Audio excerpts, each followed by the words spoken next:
Hello and welcome to Digest This, where we focus on day-to-day clinical issues in gastroenterology. My name is J Gauci and I'm a gastro trainee in South East Scotland. Today we are going to be discussing pregnancy-associated liver disease, and I'm delighted to welcome Dr J Leithead, a consultant hepatologist in Forth Valley Hospital. Welcome, Dr Leithead. Hi. So I think it's fair to say that for most of us in gastroenterology, anything to do with obstetrics is a bit outside our comfort zone. So it might be helpful to start by discussing the normal physiology that one would expect during pregnancy. Sure. There are three main areas we can think about. So firstly, blood tests, secondly, physiology, and thirdly, the immune changes. So without going into it in too much detail, firstly, it's worth remembering that normal liver blood tests are not the normal liver blood tests that we're used to. So the alkaline phosphatase will rise during pregnancy, particularly in the third trimester, where it can be as high as 420, and that's reflecting release from the placenta as well as the fetal bones. Bilirubin and transaminases will remain normal, and you also get a drop in haemoglobin and albumin as a result of hemodilution. Also worth saying that AFP rises from fetal liver. So in terms of physiology, there are similar changes actually to what we see in portal hypertension. So you'll get reduction in systemic vascular resistance, an increase in cardiac output to compensate in stroke volume, and an increase in total blood volume, and that really peaks early in the second trimester and persists throughout. And finally, the immune system changes because we have to be tolerant of our babies, and so we have a kind of altered immune state. It's not necessarily immunosuppression or immunopresis, but we are altered in our immune system. As a result of that, are more susceptible to infections and can have flares of pre-existing autoimmune disease. Okay, that was very interesting, thank you. And are there any clinical changes we might expect when we're examining a pregnant patient? Yep. So because of the so-called hyperdynamic state, about half of pregnant women will have panmerythema, and about half will have spider nevi as well. Okay. So if we're trying to sort of unpick different pregnancy-associated diseases, how should we go about classifying them? So how I would view it is that there are specific types of liver disease that you get in pregnancy, so the so-called pregnancy-related liver diseases. You can then have a situation where someone has pre-existing liver disease in the context of pregnancy, and then of course people can get liver disease whilst they are pregnant, not directly related to pregnancy. Included in that would be things like viral hepatitis, drug reactions, the usual type of things that we would see. Okay, so if we focus on the pregnancy-related conditions first, they seem to vary widely in terms of their timing of onset and gestation, their prognosis and their management. Could you tell us about each condition in a bit more detail? Okay, so you're right. So there are essentially four main types. So there's hyperemesis gravidarum, which you see in the first trimester, and then the other three types all really are seen towards the end of the second, if not third trimester. And so they are intrahepatic cholestasis of pregnancy, the spectrum of preeclampsia, eclampsia and HELP, and then acute fatty liver of pregnancy. And actually HELP and acute fatty liver pregnancy you can see beyond delivery, so particularly acute fatty liver pregnancy can be seen, about 1 in 5 of those cases are seen just beyond baby being born. Okay, so if we start with hyperemesis, say, how high can we expect their liver enzymes to be deranged? Yeah. So with hyperemesis, the key point is the clinical picture that gives you the diagnosis, and it's in the first trimester. So with hyperemesis, there'll be profuse vomiting with dehydration and a kind of hyperosmolar state and loss of weight as a consequence of the dehydration. So there's a specific syndrome of hyperemesis gravidarum. In that context, you can get a transaminitis, so the bilirubin will be normal, but the ALT will rise, say, kind of usually not really any higher than about 100, and will settle as the symptoms resolve. Okay. So it sounds like it's a fairly sort of benign disease course. Yep, so it doesn't have any long-standing consequences for mum or baby, but it can recur in subsequent pregnancies. Okay. And you mentioned intrahepatic cholestasis of pregnancy. Does that tend to present differently and in a different time of gestation? Yep, so ICP, Generally speaking, will occur later, so it tends to be from about 24 weeks onwards, and has a quite, again, the thing about ICP is it's got a classical kind of clinical picture. So the definition is that there must be pruritus and there must be an elevated bile acid concentration in the blood, so in other words above 10. So typically patients will present with pruritus in the first instance and will be found to have abnormal liver blood tests subsequently. And again, it won't be we would always think about alk phos when we think about cholestasis, but actually with ICP, the alk phos may be up anyway because it's the third trimester of pregnancy, but you'll see a transaminitis with an ALT kind of 100, 200 region. Usually the bilirubin will be normal. There is the odd report of bilirubin rising 2 to 4 weeks after the pruritus onset, but whether that just reflects an underlying liver disease, I'm not sure. Typically it'll be a transaminitis, you see. And is there any treatment we should be giving?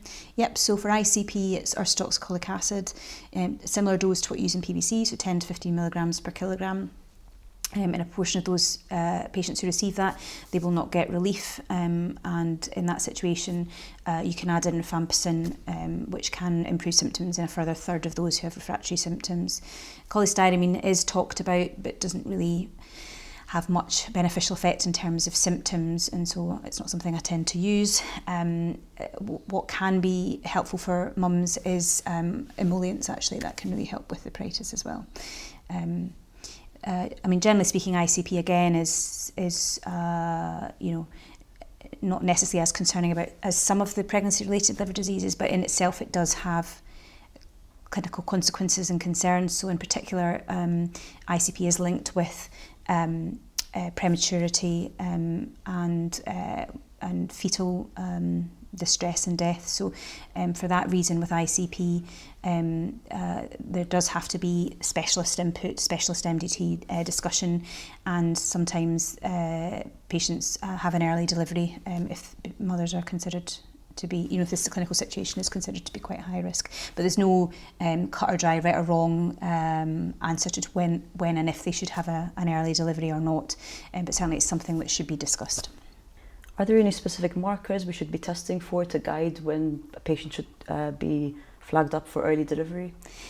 So it is recognised that a bile acid concentration in the blood of over 40 is thought to be a marker of worse outcome, greater harm to baby, but it's not a kind of cut and dry thing. So the Royal College of Obstetrics and Gynecology advise, if you are thinking about early delivery, that it shouldn't be based on biochemical parameters. Instead, it's a risk-benefit discussion with mum at around 37 weeks. Okay, thank you. Can you tell us a little bit more about the hypertensive disorders related to pregnancy? Hypertensive pregnancy disorders have been classified together traditionally. And although the term hypertension-related pregnancy-related liver disease is not necessarily used so frequently now, because we understand that they are much more complex disorders than that, but certainly it encompasses preeclampsia, eclampsia and HELP syndrome, and also acute fatty liver of pregnancy. So preeclampsia is when mum has hypertension, so blood pressure of over 140/90, and proteinuria, so a urine ACR of greater than 8, as well as other organ dysfunction, so brain, kidneys, liver, lungs and blood can all be affected, and there will also be placental dysfunction and growth retardation of the fetus. Eclampsia is when preeclampsia is accompanied by seizures, and HELP is considered by most to be an extreme end of preeclampsia, where you get elevated liver enzymes but also low platelets and hemolysis. Acute fatty liver pregnancy is a much more distinct entity clinically, where there's microvesicular steatosis and much more of a liver failure picture, but it does share some pathogenetic overlap. So in particular, HELP and AFLOP have a similarity in terms of they both have a kind of pathogenetic increase in fatty acid oxidase metabolites, and it's thought that in some women where and in some cases where there is an impairment of fatty acid oxidation, it can result in over-accumulation and a kind of lower the threshold for AFLOP and HELP. So the bottom line is they have some characteristics that kind of lump them together, but there are also distinctions that need to be discussed further. Is there any role for liver biopsy in distinguishing between these conditions? So good question. So liver biopsy is done in pregnancy. There are case series suggesting that it's safe and doesn't really have an increased complication rate compared to out with the pregnancy setting. However, having said that, the pregnancy-related kind of hypertensive disorders are usually ones that we can identify clinically. We don't need a biopsy. It doesn't necessarily change our thought processes or management.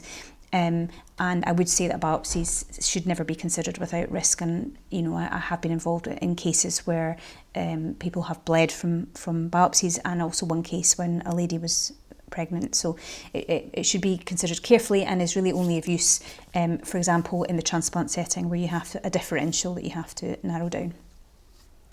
So if we're going to avoid biopsy, are there any clinical criteria or scoring systems we can use to guide management? Yep, so HELP syndrome has the Mississippi and Tennessee criteria, which are pretty good at helping you to make a diagnosis of HELP.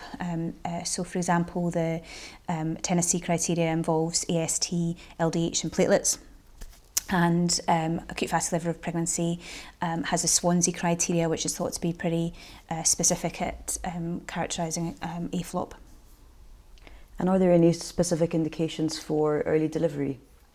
Yep, so of the conditions, so preeclampsia, for example, sometimes early delivery will be considered in very severe cases, but often those women, the obstetricians will try and manage them supportively with hypertension control, for example with labetalol. But as you become more severe, so in particular once you hit HELP syndrome, then there will be discussions about early delivery, because obviously it's a much more life-threatening condition for mum and baby. In acute fatty liver of pregnancy, that's considered a medical and obstetric emergency. So when you have a diagnosis of AFLOP, you have to get baby out. I should say that the reason that you want to get baby out in all three of those conditions is to protect baby, but also to protect mum. So removing baby in most cases will allow preeclampsia, HELP and AFLOP to resolve. There's the odd case of AFLOP, it's very unusual, where it will progress despite delivery of the baby, and so very rarely women have to have had liver transplants for AFLOP, but it's unusual. In most cases it will settle once baby's been delivered. Thank you, that was a fantastic overview of a very complex subject. What about the patients with pre-existing liver disease? Is there any specific advice we should be giving these patients in our clinic? Yep, definitely. So if you have people of childbearing age, you should be thinking about family planning and having discussions with them openly about that, because there are a number of conditions that we look after that have significant ramifications for mum and baby. So, for example, hepatitis B, Wilson's disease, autoimmune hepatitis, liver transplantation, and patients with portal hypertension. So if we focus first on patients with viral hepatitis, say hepatitis B, what kind of advice do you give these patients in clinic with regards to, I think the most common questions they would have is about risk of transmission, and also about the medications that they might be on to control their own disease? So all women in the UK are screened for hepatitis B because of that exact question. And then if you have a woman that has hepatitis B, then there's a high rate of vertical transmission, so it's about 90%, so you want to minimise that risk as much as possible. So the way that it's done is by giving baby HBIG, so Hep B immunoglobulin, plus the hepatitis B vaccine within 12 hours of delivery. That reduces the vertical transmission rate from about 90 to 10%. The remainder of cases are usually where there's a very high viral load, so greater than 200,000, and or a very high Hep B surface antigen level, in other words above 4 log. And in that context, the recommendation is that mums should have tenofovir whilst pregnant, so they start it at the end of the second trimester and continue it for 3 months after delivery, and that reduces the rate of transmission down to almost zero. And how about our patients who have autoimmune hepatitis? Is there any data to suggest when they're more likely to flare, and should we tell them to continue their immunosuppression if they're on it? So there is data. So remember, I think I mentioned before about immune adaptation when a woman is pregnant. So it's not necessarily immunosuppression, and so women who have pre-existing immune conditions, the immune conditions can flare when they're pregnant. So with autoimmune hepatitis, there is I think it's up to a 15% chance of flare whilst pregnant, but the greatest risk actually occurs after delivery, so within the first 3 months. The patients that I've been involved with who flared whilst pregnant have mainly been the ones who are not compliant with medication, either long-term non-compliance or they are wanting to protect baby and worried about having medications that will affect baby, so they'll hold back on them and hence flare. And so if you're family planning with a patient with autoimmune hepatitis, you have to have very clear discussions about the importance of them having their medications, because the worst case scenario is that they flare, decompensate, which then has major M&M implications for both baby and mum. So mum and baby. Okay, and how about the safety of immunosuppression during pregnancy? So azathioprine, so in autoimmune hepatitis, the main drugs obviously we use are azathioprine and prednisolone, and azathioprine is considered safe in pregnancy. So women should be encouraged to continue on that because of the risk-benefit ratio. Prednisolone equally is safe and is used for flares. There are other medications, of course, that we use more in other scenarios, particularly liver transplantation, which are not safe. So, for example, mycophenolate is one to be aware of. Mycophenolate should be avoided both in men and women who are conceiving because of the risk of fetal malformation. So it's linked with external ear and cleft palate, amongst others. So the recommendation is that men and women who are planning on having a baby should stop the mycophenolate at least 6 months before conception. It's the other drug that we would always avoid is sirolimus, so there's a lack of safety data, and Neoral, so cyclosporin, has an increased risk of kidney problems in mum. So generally speaking, I would often talk to mums about moving them to tacrolimus. So, for example, I did have one patient who'd had a liver transplant and was on sirolimus and mycophenolate, and we changed her to tacrolimus and azathioprine with a view to pregnancy, so that there would be no, to minimise the complications. And then again, with that group, it's about emphasising that they keep taking their medications during pregnancy, because we want to avoid rejection and graft dysfunction. And with regards to our liver transplant patients, is there any advice you would give them about family planning? Yes, so the recommendation is that women do not fall pregnant within the first year after their transplant, but also they need to be stable. So if you have a patient that's having lots of problems with rejection or their graft's not working properly, it's not that, it'll be hard for them to have a baby, but also it wouldn't be the time to have it. So the recommendation is not within a year. The reason for that is in the first year, they're often on much higher doses of anti-rejection. There's a lot going on, they're more likely to have complications, and you want them to be as settled and stable as possible. Okay. And how should we counsel our cirrhotic patients who are wanting to start a family? So it is unusual for cirrhotic women to fall pregnant because of the effects of cirrhosis on fertility. But if they are trying, or if they do fall pregnant, then it's about having very clear discussions with them about the implications. There is a significant risk of decompensation. So, for example, ascites development, which can be up to about a third. It obviously depends on how advanced the liver disease is when they fall pregnant, but we're assuming this would be relatively early disease. The major concern, in addition, is variceal bleeding. So with the hemodynamic changes, the hyperdynamic state of pregnancy, there's a substantial increased rate of variceal hemorrhage. So, for example, in the non-cirrhotic portal hypertensives, that's about a third, and in the cirrhotics, that will be potentially up to 80% if there's pre-existing varices. The variceal bleed will happen usually within the second trimester when the hemodynamic changes have peaked, but I have seen a variceal hemorrhage at 34 weeks. And so it's very important that when women are pregnant and they have portal hypertension, whether they're cirrhotic or not, that they have variceal surveillance whilst they're pregnant. So its recommendation is they have a gastroscopy at the beginning of the second trimester, so around 13 weeks, something like that. And if they have small varices, then they are given a beta blocker, so there's a slight risk of fetal bradycardia with that, but the risk-benefit ratio favours. And then if they have large varices, then the recommendation is that they would have beta blockade as well as band ligation to minimise, as prime prophylaxis of hemorrhage. It's worth saying that if a mum has a variceal bleed whilst they're pregnant, that terlipressin is contraindicated, so they should have octreotide. And again, depending on where they are in the stage of pregnancy, you may want to be thinking about delivery. So if someone has a variceal bleed when they're 34 weeks pregnant, it might be a good idea to get baby out very quickly when that's happening because of risk to mum and baby. The other thing to say is that if portal hypertensive women get pregnant, is about delivery planning. So there needs to be discussion with obstetricians, so a specialist kind of MDT discussion about the best way for baby to be delivered. There is a school of thought that if people have large varices because of the pressure changes during spontaneous vaginal delivery, that they're better having a C-section. But as part of that, if you have a patient with complex portal hypertension, you'll want to look for weird and wonderful collaterals that could impact on either modes of delivery. Okay, thank you. That was very interesting.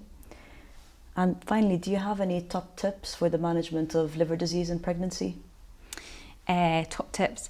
I think the thing to say is, I think firstly, when it comes to pregnancy-related liver diseases, is not to panic. I think everyone is unsure about it because we don't see it that much. A lot of it I think the obstetricians deal with, and they only contact us when it's bad, and so we freak out because the patients are really sick. So just stay calm and and follow the quite clear diagnostic criteria, which will help you along the way.